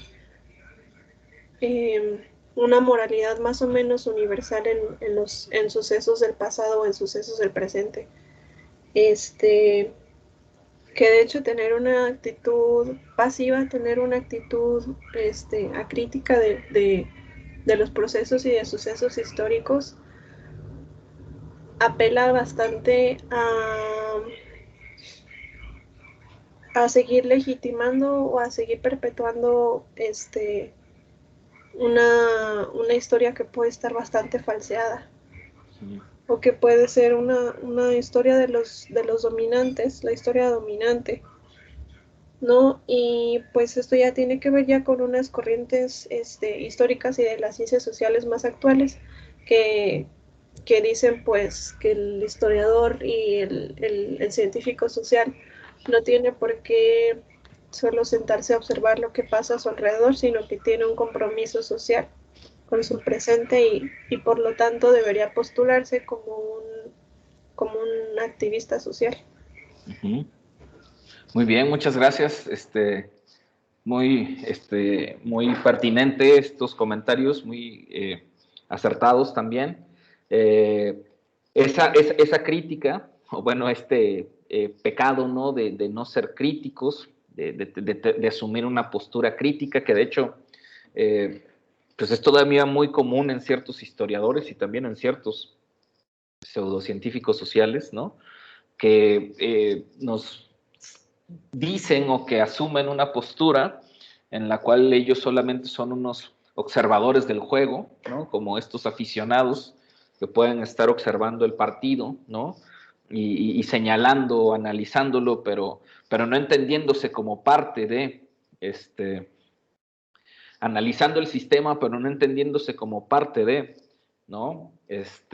No asumiendo que somos parte del sistema, no asumiendo que somos parte del juego, no asumiendo que nuestras actitudes, nuestras decisiones, nuestras palabras conllevan o están dentro del juego y jugamos jugamos dentro del sistema, ¿no? Entonces, por un lado es cierto, ¿no? Esta actitud anacrónica, pues no quiere decir que no sea crítica, pues, ¿no? Sin embargo, bueno, ya explicamos cuál es el problema. El problema con el asunto del no ser críticos o el de asumir una postura crítica, sobre todo que es una severa comentario a la actitud de muchos historiadores contemporáneos todavía, que dicen, no, yo nada más estudio el pasado, yo del presente no me interesa, lo que está sucediendo en el mundo actual, eso yo no tengo forma de explicarlo, a mí me interesa lo que sucedió hace 2 siglos, a mí me interesa lo que sucedió en la independencia, y yo no puedo opinar del presente, ¿no? Y de repente uno dice, o sea, ¿cómo? ¿No? O sea, ¿qué hace un académico, qué hace un investigador? ¿Qué sentido tiene ser un académico, escribir libros, tener tanta sabiduría de conocimientos o tener tantos conocimientos sobre el pasado, si no puede aportar nada a sus problemas contemporáneos, a los problemas vigentes, a los conflictos que vivimos, pues, ¿no? Vuelvo a poner ejemplos contemporáneos, ¿no? Hace rato les hablaba de uno, por ejemplo, los movimientos feministas de hoy en día, pues, ¿no?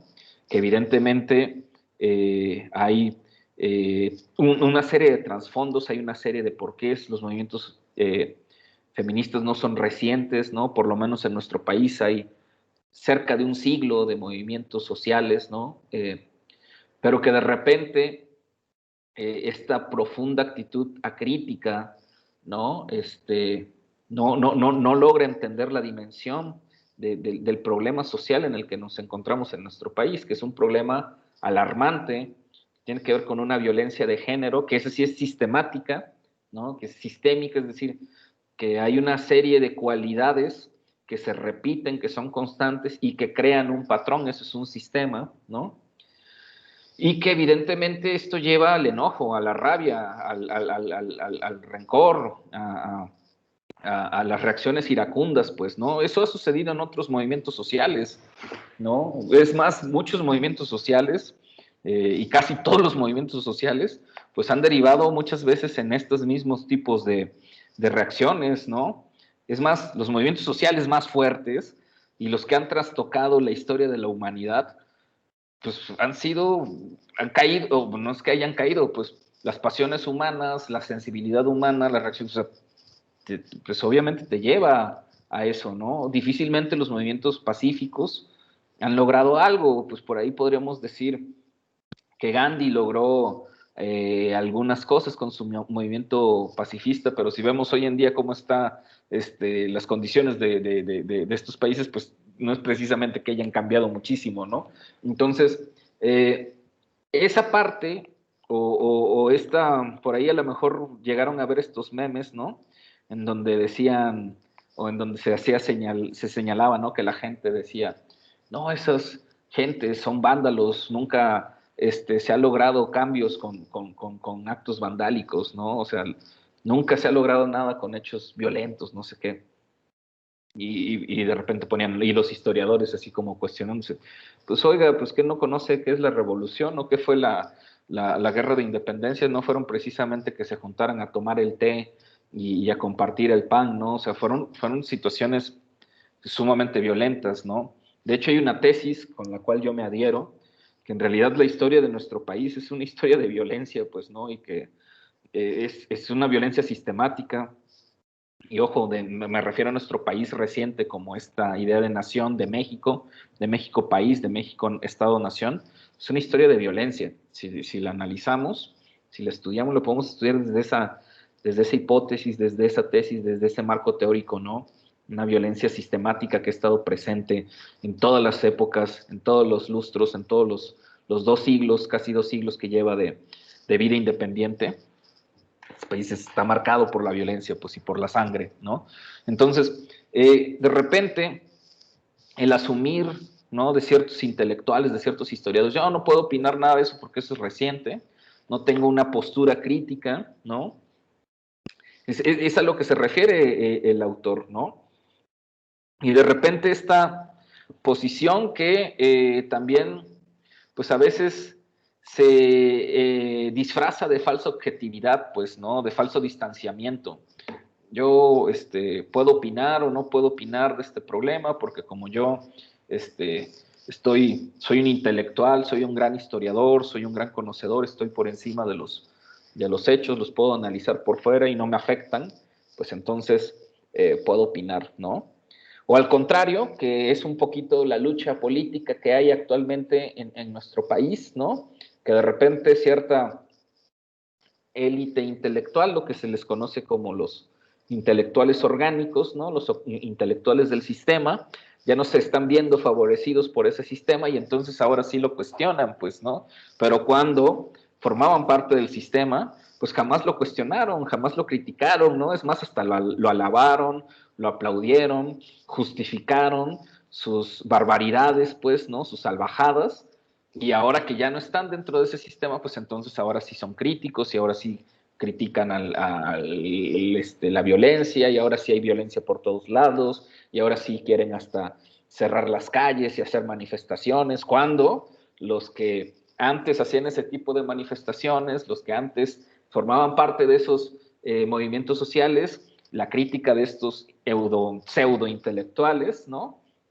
Era que con eso no se resolvía nada, ¿no? Que para qué andaban haciendo plantones, que para qué movilizaciones, que para qué marchas, si eso no resolvía nada, que además eran inventos, y que además pues eso era producto de unos alborotistas que andaban ahí sonsacando a la gente. ¿Me explico? Entonces, esa es la crítica del autor, ¿no? O sea, de repente hay algunos que tienen esta actitud acrítica, ¿no? Yo no me quiero meter en esto, no voy a meter en las manos porque, pues porque no asumo esta posición, yo soy intelectual, ¿no?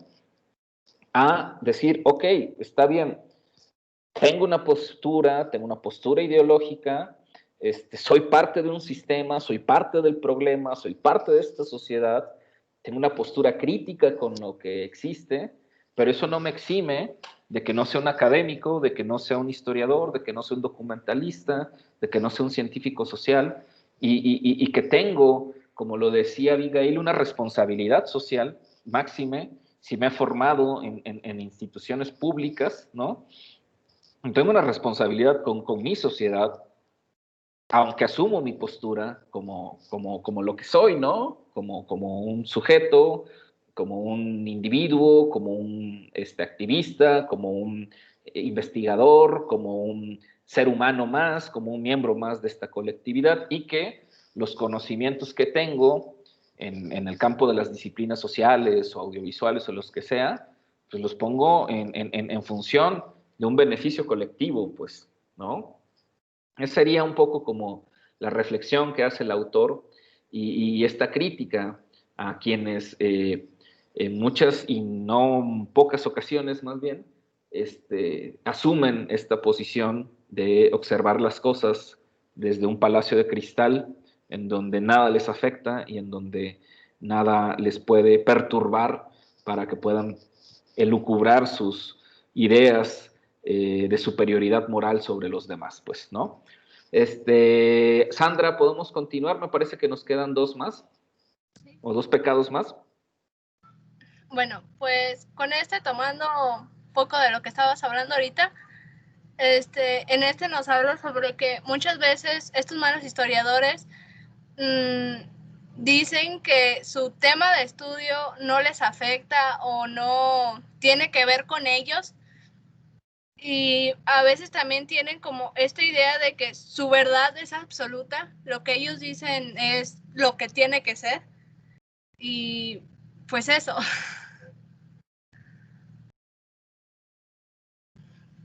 Ok, ¿quién quiere opinar respecto a este punto? ¿Qué tal, Jessica?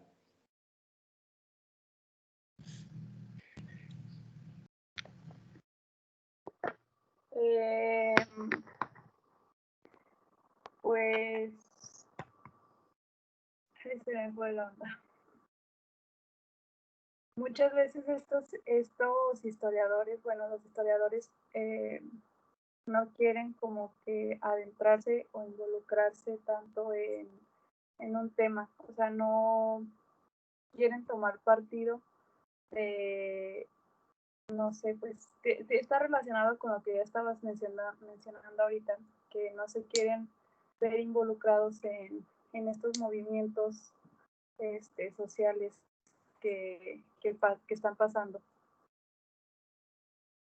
Pues es básicamente eso, a grandes rasgos. Ok, gracias, Jessica.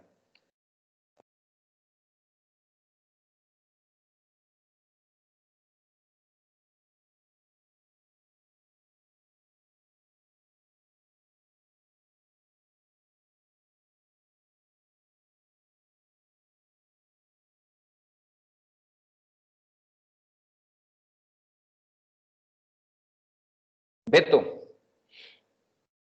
¿qué nos dices de este punto?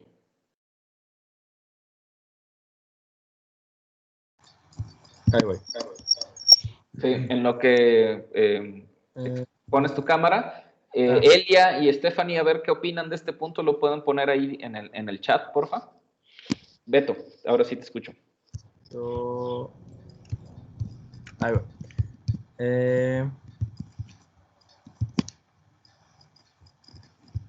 ¿Ya se puso? Sí, ya. Pues es el de la búsqueda de una objetividad. O sea, a lo que yo entiendo aquí es que muchos historiadores,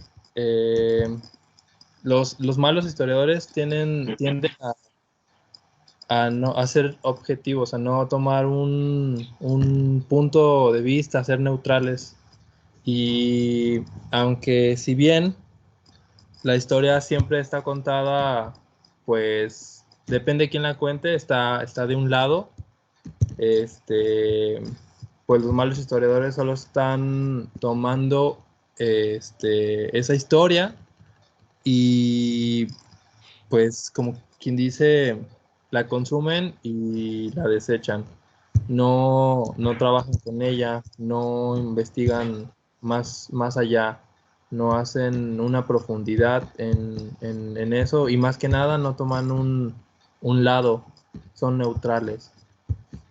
Si mal no recuerdo es lo que se viene mencionando en ese punto. Y bueno, pues, o sea, creo que es indispensable tomar un lado en una historia, por más neutral que quieras ser, creo que pues sí vas a caer en apoyar un lado que otro y creo que está bien porque va con los principios de uno, va con su determinación y sus elecciones. Ya. Ok.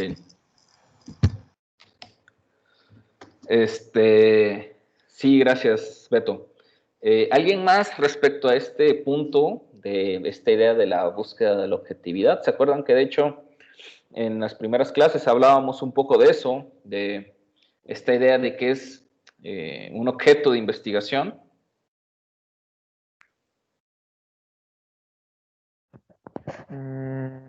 Siento que es como lo que muchas veces nos comentaba Luis Ángel, como de que al momento de ser como ¿cómo decirlo? Como críticos, que nos pusiéramos la bata y que dejemos todo lo que pensamos atrás, los sentimientos,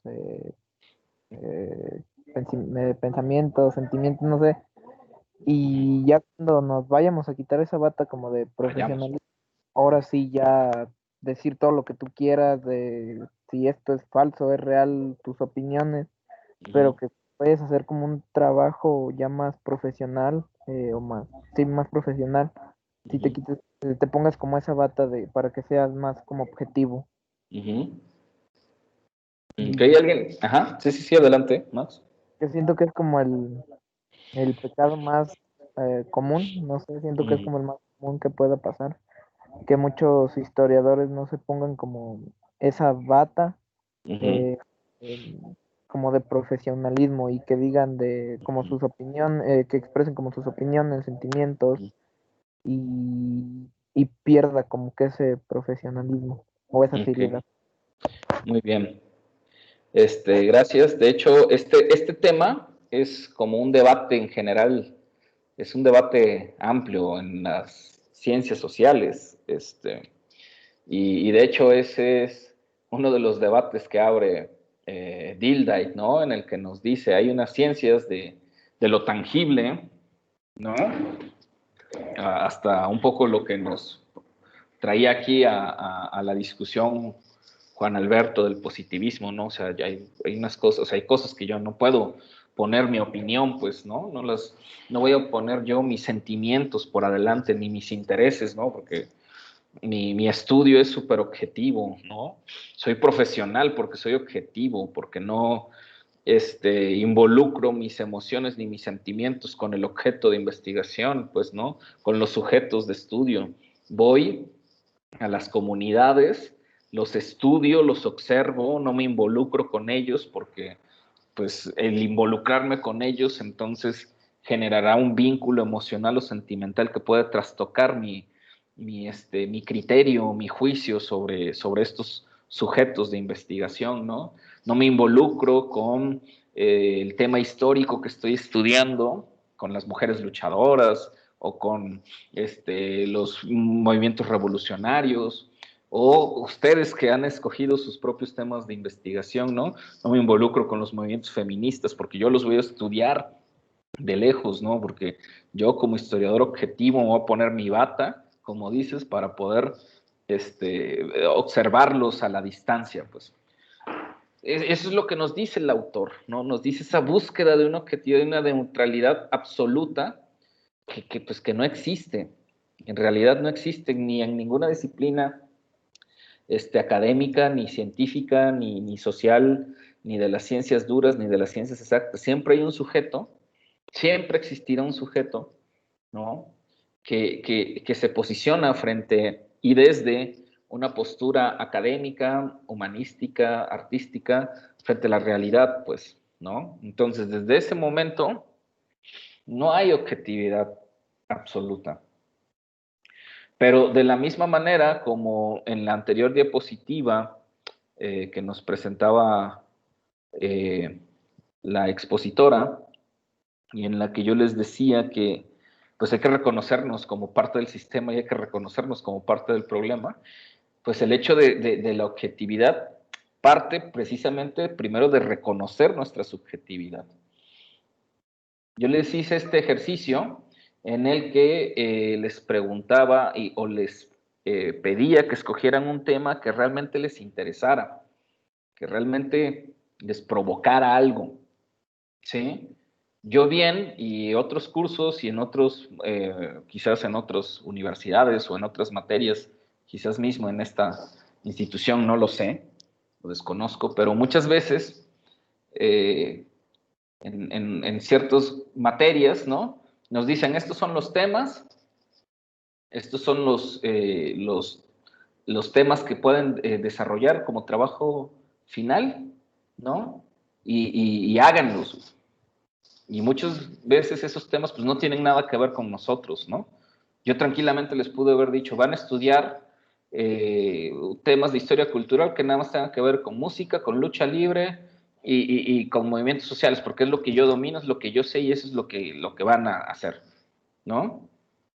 Y yo estoy convencido desde hace algún tiempo que las mejores investigaciones, los mejores ensayos, las mejores tesis y los mejores temas para también, por mi vínculo con el cine, para el cine documental o para la ficción, y quizás no nada más como temas, sino lo que nos mueve más, ¿no? A desarrollar, lo voy a decir así, un reto intelectual, un reto académico en nuestra disciplina en la que estemos involucrados, es gracias a que hagamos lo que realmente queremos, pues, que algo que realmente nos atraiga, nos apasione, ya sea porque nos molesta algo de la realidad o porque nos fascina algo de la realidad. Pero si escogemos más por cumplir, si escogemos casi a fuerza, si escogemos porque alguien influyó en nosotros, si escogemos porque quiero darle gusto al maestro, porque quiero darle gusto a mi papá, porque quiero darle gusto a mi novio, entonces los proyectos, las tesis, los documentales, lo que sea, se empiezan a llenar, pues, de esta falsa neutralidad, de esta falsa objetividad, y terminan siendo productos vacíos, contenidos vacíos, pues, ¿no? Cómprenme la idea, sin alma, sin espíritu, como nos diría el autor, ¿no?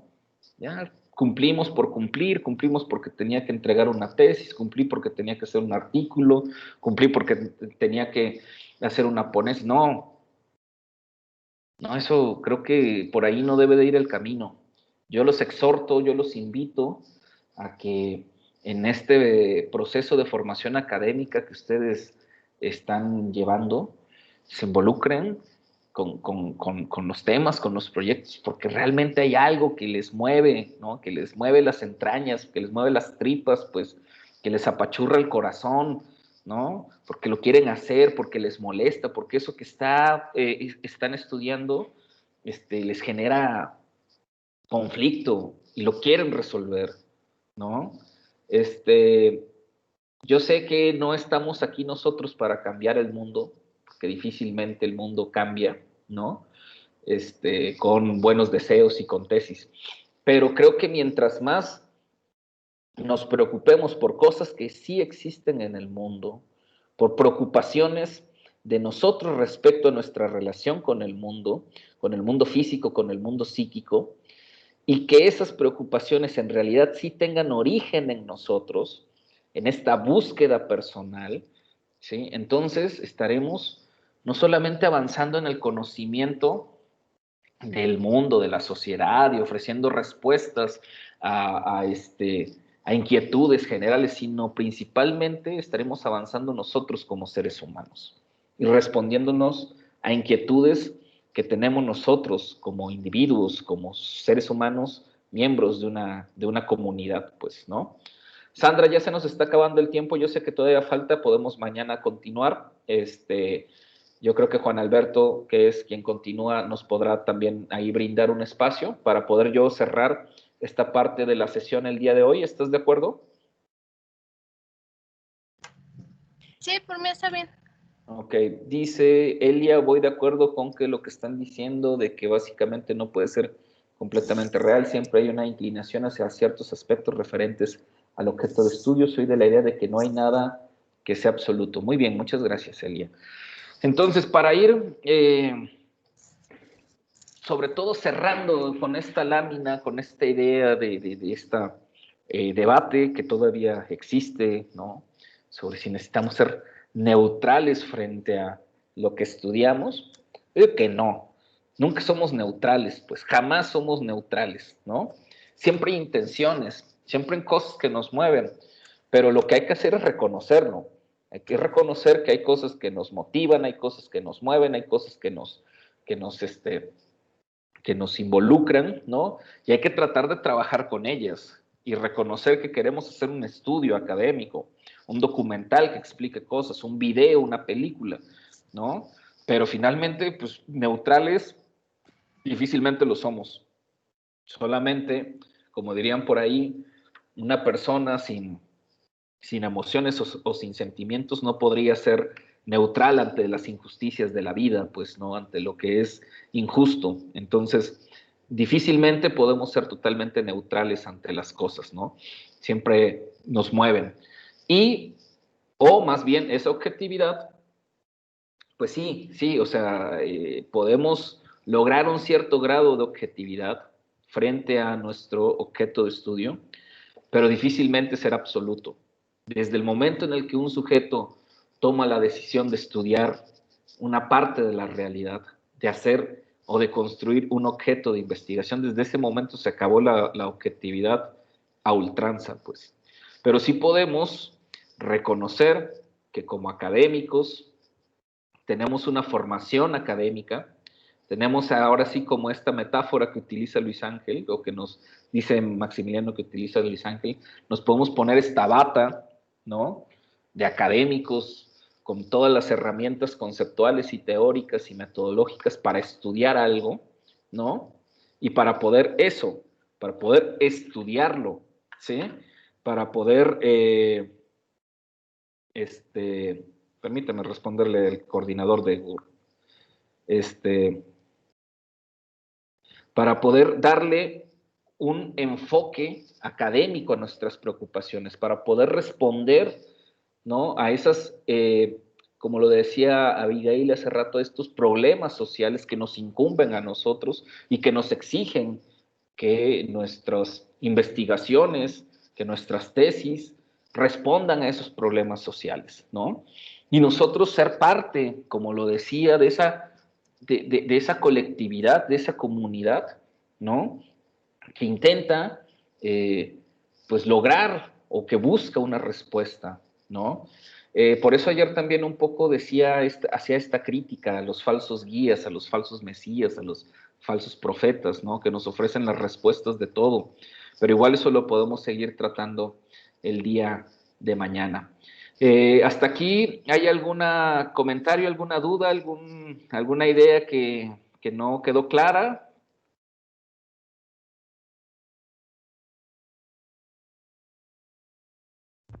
No, todo bien. Ok, pues bueno, vamos cerrando la sesión del día de hoy.